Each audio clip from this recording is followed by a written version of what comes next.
Welcome to Beyond the Deal. The podcast where we believe beyond every deal, there's a person. Beyond every challenge is an opportunity. And beyond every success, there's a story worth sharing. I'm your host, Erin Liu. And I'm Paul McAllister. And in each episode, we sit down with inspiring entrepreneurs and industry leaders to talk about the journey behind their success. Not just what they do, but who they are. Let's dive in. Make me cry. Everything I have today is because of what my mom instilled in me. Corey, for the people who knows that you're a realtor today, and who was Corey before real estate? So before real estate, growing up, I did a lot of different things. I was the kid that was in soccer and dance and gymnastics and, all these different sports and baseball. I played, competitive soccer and obviously dance. If you make a mistake, it's a matter of when you make a mistake. And if you're not making mistakes and you're not hitting walls, you're not growing, you're not expanding, and you're probably not making the best decisions for yourself. For me, the thrill is not necessarily chasing the trophy or... Is there any challenge? So there's always challenges. Some are big, some are small. Like, how does life bring you from the dancing floor to the real estate? For me, it wasn't about having a very specific plan. It was about recognizing opportunities. Why you didn't have a good childhood, but I think that's made. Your number one asset or your number one investment is your child, to help them learn and to grow. In real estate, your second most important investment is your money or your property. Today, I have a special guest, Corey Mariuz, and he is a team leader of the Key Realty Group, an entrepreneur, also the owner of the dancing studio Pure Academy. And me and Corey, we actually first met at your grand opening for the Pure Academy in Lhasa location. That's right. And he takes class there, and since then we have got to know each other better. And Corey, you have always supported me in different ways, not only in business, but also personally, whether if it's offering me a space for hosting my event or just simply lending a hand. I think, Corey, you're the person that's always trying to find a way to help people. That's so funny. When you said to do an interview, I took a second and I kind of started to think what is, and it's maybe one of our questions or what we would talk about maybe towards the end, but what the legacy is. And I was thinking as I was just driving here, and I'm like, I want to be the person that provides opportunities for people and to help people grow. And the fact that you said that right in the first sentence is crazy. We got to the conclusion. Yeah, it's okay. But that's how I feel about you. And I always appreciate the help that you have been giving to me, even though I may never said that enough, but I want to speak out today. And Corey, for the people who knows that you're a realtor today, and who was Corey before real estate? So before real estate, growing up, I did a lot of different things. I was the kid that was in soccer and dance and gymnastics and, all these different sports and baseball. I played, competitive soccer and obviously dance we've established, but I also did acting and singing and a little bit of everything. So I was very, very busy growing up. And dance was the initial kind of hook and the initial heartbeat of my life. And then that took me all the way through, did some university, lived, abroad and worked professionally as a dancer, came back home, rooted with the studios, and then transitioned into real estate. Wow, that's amazing. So you can do splits. I can do the splits, yes. That's awesome. Yeah. So you said you competing as a dancer, and I know you used to travel a lot in the world, and now you become a realtor. How does life bring you from the dancing floor to the real estate? So I never really had a specific plan with where I wanted to go and what direction. I have a couple degrees from the university, and I thought I was going to actually become a lawyer. Go to law school. I was studying for my LSAT. Did you? And then I ended up shifting gears and got a master's degree in sociology. And then I went away and cruise ship, that kind of thing, came home. And I think maybe long-term the plan was to go to real estate at some point, but it just sort of happened to go a little quicker and naturally. For me, it wasn't about having a very specific plan. It was about recognizing opportunities and making smart decisions in the moment. And that kind of led me to where I am now. Right. That's really cool. Yeah. And because I know it's not easy being a competitive as a dancer, right? And what does that experience actually teach you and shape who you are today? So that is probably 70% of who I am today, and what I'm about. And not that it's the technical dance skills, but the passion I had was there, and it was organic and natural, and I discovered that. But the discipline and the flexibility, the confidence. I mean, confidence is not something that you are born with. It's something that you learn over time and over years and years of hard work and that kind of thing. So to be able to carry yourself in whatever you do, whether it's your personal relationships or your business relationships or dance or real estate or whatever, it's this kind of foundation that dance provided. And then you sprinkle in the academics and all these other things around, and you really become a well-rounded person. We see this in all of our competitive dancers. As they go through the program, they become very successful, whether it's pursuing dance, but honestly, most don't. They become doctors and all these types of engineer and business owners and entrepreneurs, and all these really successful things come from the competitive dancer after they graduate. That's amazing. And I know you picked Amy as a competitive too. I'm really excited for that. Yes. So I didn't pick her personally, but our team, she auditioned and she was successful. Awesome. And so she'll be now on that path of learning, how to be a good teammate, how to win properly, how to lose properly, and really the doors are open for her to just learn and grow. That's awesome. I think from dancing, if you're being competitive or any of those sports, that's what teach kids or the person that being resilient as well. I think that's how you have. Know what? The resilience is incredibly important, because it's not a matter of if you make a mistake, it's a matter of when you make a mistake. And if you're not making mistakes and you're not hitting walls, you're not growing, you're not expanding, and you're probably not making the best decisions for yourself. Mm-hmm. So we need to hit those walls and rely on our resiliency and dip into our confidence that we have to find your path. That's awesome. That's amazing. I love it. So speaking back of the real estate, so instead of you being a solo realtor, what leads you? What made you want to build a team, the Key Realty Group? So I personally believe that the quality of life that you have is directly related to the quality of relationships around you. I can do real estate on my own, and I can go, very fast and still be efficient and all these things. But for me, the thrill is not necessarily chasing the trophy or doing, the deal. For me, the thrill is the growth. Whether it's the growth with my clients, seeing them get to their next stage, whether that's, a step up, a bigger house, or their first investment property, or whatever that might be. That's where the excitement is for me. And it's also with dancers in the classroom, their first dance class, or their teachers. The teachers get the opportunity to put dances on stage, and it's their first time their kids perform. Or in real estate, the first time that a brand new agent comes in, and I kind of mentor them and guide them through with our team, and basically give them kind of a fast track, a shortcut to success. It doesn't always guarantee success. They have to have passion and they have to, grind. But if I can kind of put these opportunities in front of people and put up some bumpers so that they don't end up in the gutters, and guide them along, that's where that's where I get excited. That's what I'm passionate about, is the growth of it all. That's awesome. And I know you build an amazing team, and also in your Pure Academy, and I see that you have actually students being the teacher of the little kids. Mm-hmm. And I think that's amazing. Also, it helped the students grow the way that they're teaching. It's actually building their way to, teach other people as well. That's exactly what it is. It helps them find their voice, and it gives them a safe space to learn to be productive, to learn to grow, to learn to make mistakes. The assistant program is multi-tiered and at Pure, and I really have it set up in real estate the exact same way, where there's certain tiers and certain goals and expectations and things that we do with our dance teachers who are young assistants, and they go through the program. They learn how to do resumes. They learn how to, the same way my agents learn how to do an offer presentation in person and all these types of things. So these two things are really building simultaneously together, and they're achieving the same thing, which is growth and opportunity. That's awesome. So that sounds exciting for building the team, building the business.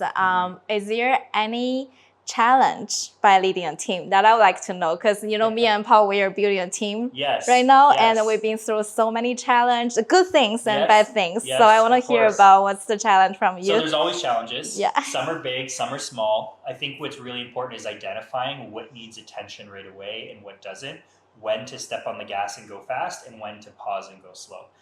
Everyone says, you're supposed to hire slow and fire fast, that kind of thing. So as you build teams, I do think that's important, to hire slow and fire fast. But if you set expectations, there shouldn't really be the fire circumstance, right? And if you hire slow enough and you leave no stone unturned and you don't build too fast, it ends up being okay. I think a challenge for me personally with the teams is motivating people. So I work with very different types of teams. I work with, young women. I work with all different types of groups of people. And I've learned that just because I'm passionate about something, or I have a goal, or I'm going to work harder or work faster or work smarter than everyone else around me, it doesn't mean that that's going to shed off on them. Mm-hmm. It doesn't always connect. So sometimes I need to take a step back and find the proper way to communicate with whoever I'm trying to connect with to get them to where they want to go. Mm-hmm. So having the patience to take a little bit of a step, not necessarily back, but a step sideways and try to come at it a different way in order to motivate someone, that takes, I think, a lot of skill. Mm-hmm. Yeah. Yeah, you're totally right, because I can relate to this. Yeah. And from building the team, you care about more quality than quantity, right?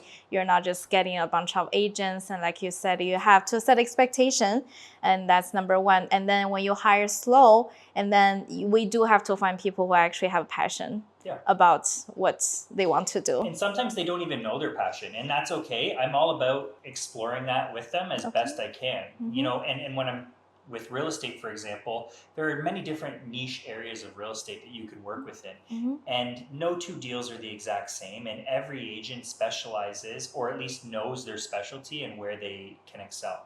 So a lot of times new agents coming on, they don't even necessarily know what kind of agent they're going to be. Mm. Are they going to specialize in downsizers? Are they going to specialize in commercial? Are they going to, there's a lot of different types of things that they can do. And so helping them find where they are strong, finding where, maybe they need more support or they want to totally avoid altogether. That's exciting to me. Wow. I like that part. Wow. So you like challenge. Yeah. I will put that way, because my next question will be, how do you manage those things? You have your own book of business that you have to do, and you manage your team, and then you have to coach in the team, and you manage your Pure Academy business that in different location here. Yes. How do you do that? So kind of goes back to the first thing. It's teams. It's building people around you and everyone working together. I like to train somebody to take on more responsibility, take on more leadership. And then my goal is to kind of back away oversee and step in if needed and support and cheerlead. That's so you're a visionary leader.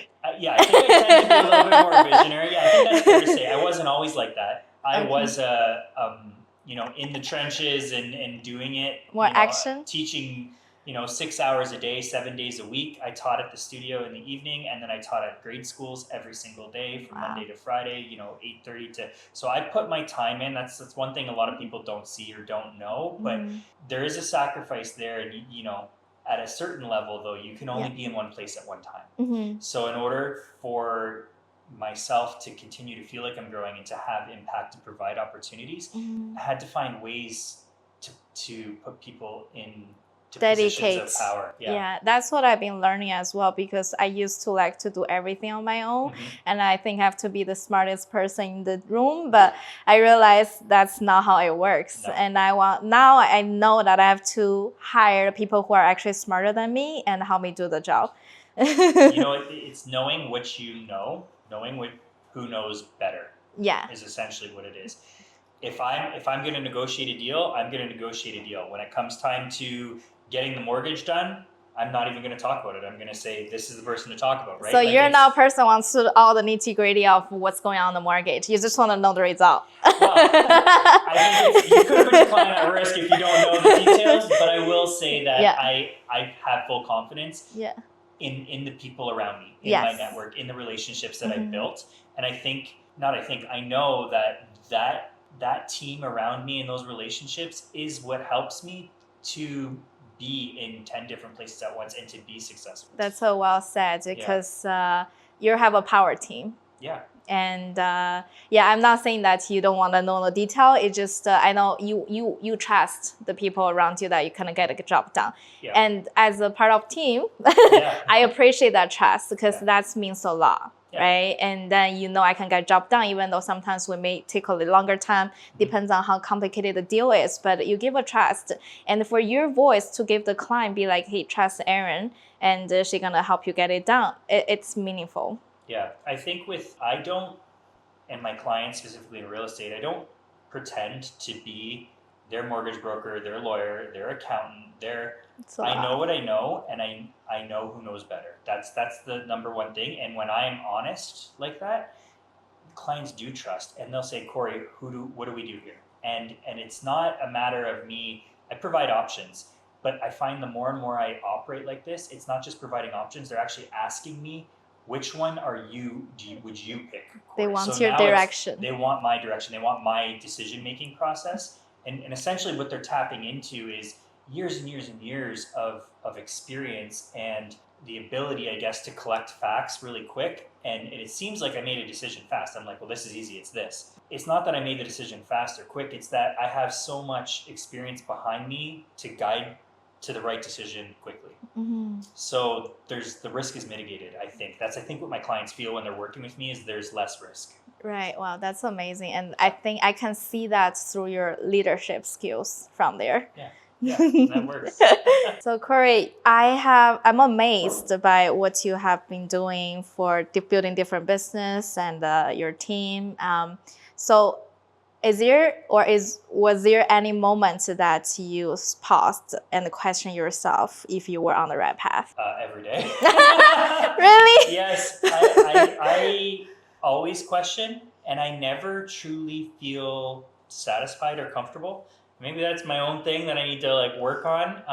And I am grateful for everything that I've been able to experience so far. But every day, literally every day, I think, is this the best decision? Is this the right direction? Did I make the right choice? Was that a mistake? And sometimes there's gut feelings that are a little bit stronger than just me running things through my head. But I think anybody who is hungry for growth has a little bit of that fear and a little bit of that anxiety all the time. And I don't let it control me or put a gray cloud over my head at all times. But it's always in the back of my head and kind of keeping me in check. Like a reminder. Yeah. I'm always kind of thinking, double checking, was that the right call? Was that the right decision as I go through things? Wow. Yeah. I was wondering if that's come from you were being a competitive dancer and always being pushed to go better. I feel like you're my psychologist. I never even really thought of it that way, but I think, you're always chasing perfection, and especially in dance, it's partially subjective. And so, you're always, the finish line's always moving a little bit. And I think that's part of who I am. And I think, like I said, as long as it doesn't put a rain cloud over my head 24/7, it puts me in a position to make those choices, to take those risks, and to move forward. Right. That's amazing, because I feel like that's how I grew up back in China, and it's a different culture here, but maybe it's different for you being a competitive dancer and being pushed. And how do you see the profession, these words? Because we were chasing the profession all the time, but sometimes we got stuck in this profession box. How do you see that? So I think there's different ways to do dance. There's different ways to do real estate. And I think in the beginning, when you're learning to dance or you're learning to do real estate, you grab all these ideas from everyone that's around you because you think that's the best, and you try it. We teach dancers how to do steps a certain way, and we build a certain level of technique and that kind of thing. We teach our agents to negotiate a certain way, to show houses, to lead gen, and to follow up and service clients a certain way. But ultimately, you're not the exact same. Every single dancer is a little different. Every single agent is a little different. And so finding your own voice, your own Niche. authenticity, your own niche, your own strength is a way to kind of get beyond that, I think. That's a good saying. Yeah. And we're evolving every day. That's I think why you put a question reminder there every day, because we always being evolved every day and improving. Yeah. I mean, I don't want to. You build a house brick by brick, right? Step by step, and you build a business person by person. So you build this house up, and then you don't just sit in that house by yourself and live in that brick house. You build another one or build a different type of project or whatever. So same thing with the teams, right? You don't just go out on real estate on your own on one. You don't just run a dance studio as a single owner operator. No. You build people around you, relationships, and you grow. Yeah, speaking of the people and relationship, I would like to know, I know you built a team with Natasha together for the Kiroti group. And how do you guys work around with each other if ever have any debating or different opinion come? So yes, Tasha and I have built the team from the ground up, and I think what makes a good partnership is understanding the other's strengths and weaknesses. So where she is very strong, I might be weaker. Where I'm strong, she's weaker. And I think together we fill the gaps for each other so that you end up, we're each rungs on a ladder, but we do this together. Complement each other for the different skills you have. Yeah, and so Tasha is an absolute wealth of experience, been in the real estate business far longer than I have, does more business than I do. And so she brings that to the table. What I bring to the table is the teams and the growth. And I mean, obviously I still do a lot of business in real estate and I understand it. But together, it's not just real estate and it's not just a team. It's a real estate team together. So together, we're able to kind of build this. Same thing goes for dance. I mean, there's a million different styles and there's a lot of different elements within Pure Academy, whether it's the costume director or, a business or, more account managerial type director or an artistic director. There's all these different positions that need to come together in order to take things to the next level.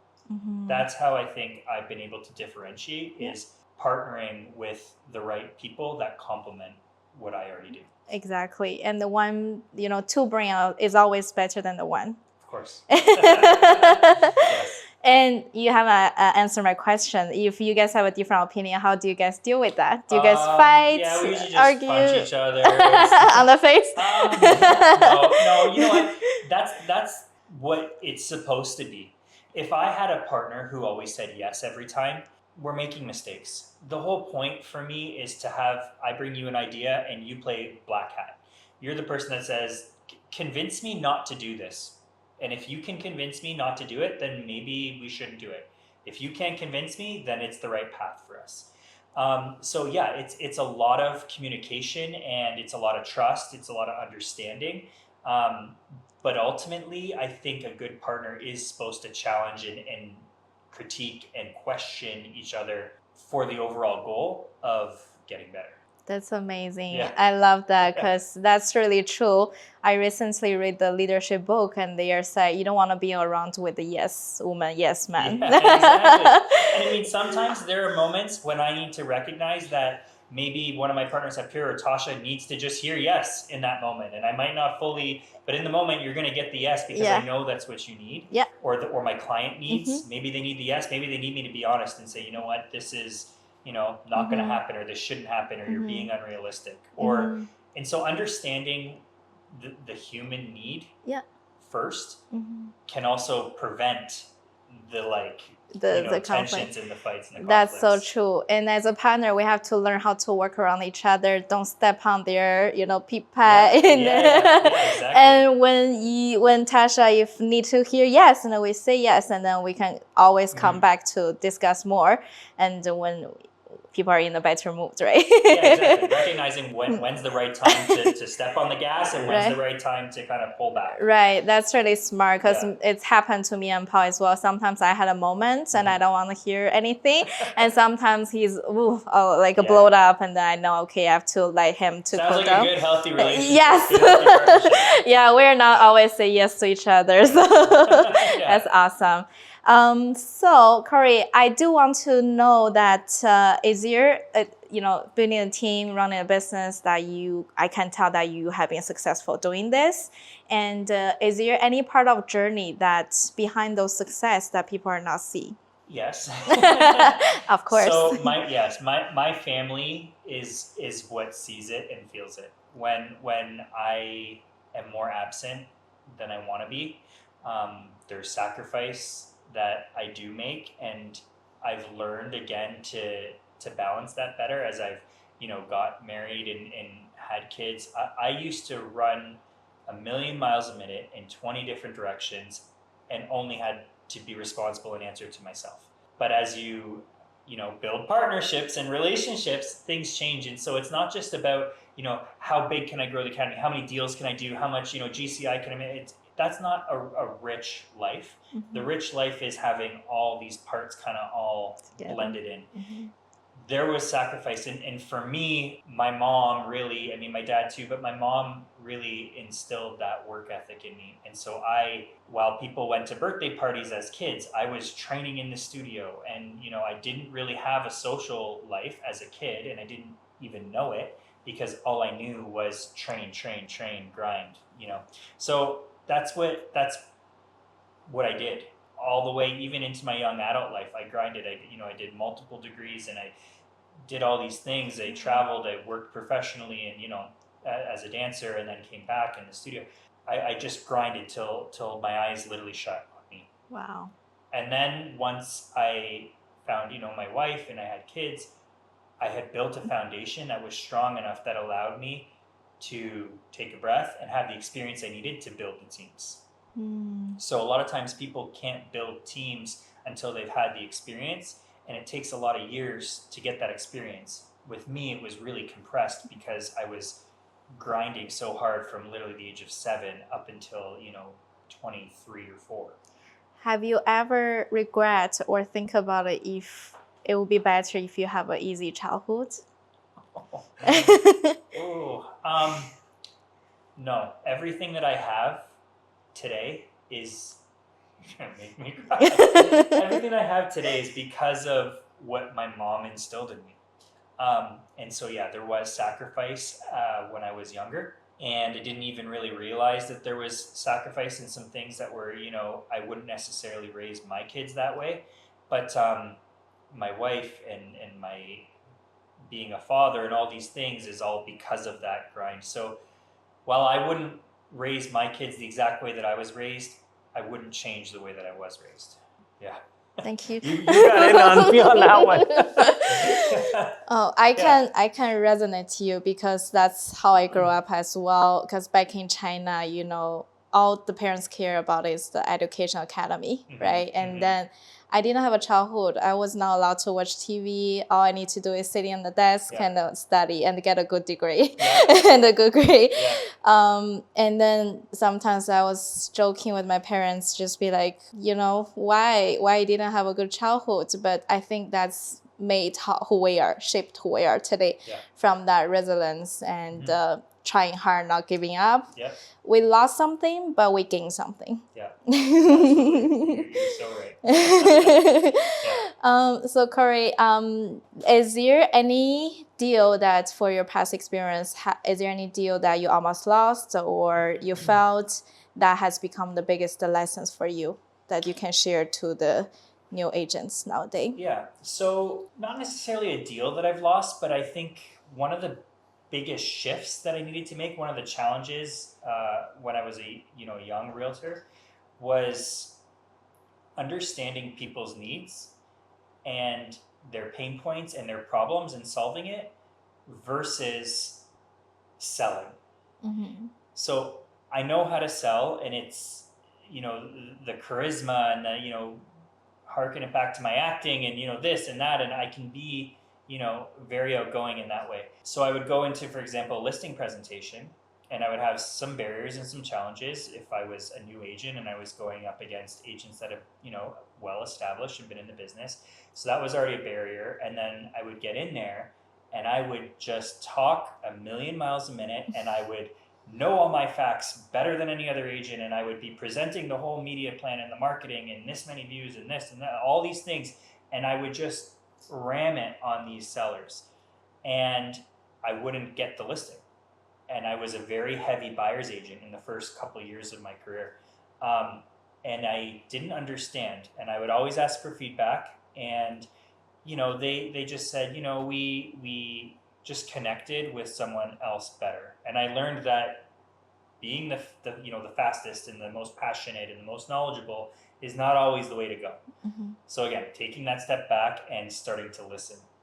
That would be I think the biggest shift that I made in real estate. I went in with a really clear mindset and a way to approach it, and I had to totally flip it. Now I would say I'm probably more listing heavy. I mean, and it ebbs and flows and changes, but it was something that needed to be addressed. It was a challenge, and yeah, obviously I'm addicted to growth and education and learning, and I figured it out. I reworked it. That's amazing. Yeah, that's really true, because even though we are providing the service actually, but we are still in the sales, right? Yeah. And then when a good sales can sell everything, but you're right, and we have to hear what the pain point of the seller, what the client is, and focus on what we going to help them to sell. It's like when people are rate shopping, usually we try to not bring them people to the rate part, because we want to see if there are any. We focus on the solution. And they're probably saying, "What's the rate? What's the rate?" Yeah, What's the rate? Right? We have heard so many times that Yeah. they come to what's the rate, Yeah. right? But then we want to switch the gear to have them realize the solution and the strategy is more important than the rate. Yeah. Because for the client, the lender who approve you for your deal, depends on how the deal is, may not have the best rate. But the lender who has the lowest rate may not approve your deal. Right. So. Yeah. No, it's a really interesting point, and I mean it's always changing, but again, it's back to that relationship, understanding the relationship in the person first, and then go into sales mode when it's time to sell their house or whatever it might be, Right. So, yeah. That's so true. Yeah. That's a really good advice for the new agents. Yeah. I wish I could know that. But even though I'm not the talkative person, but still, right? Yeah. When you just get it started, you have so much passion and you're so ready. You just want to be like, I pour Let my me show heart. you. Yeah. I pour my heart to Yes, you, and then yes. please trust me. But it doesn't work all the time, right? No. So. No.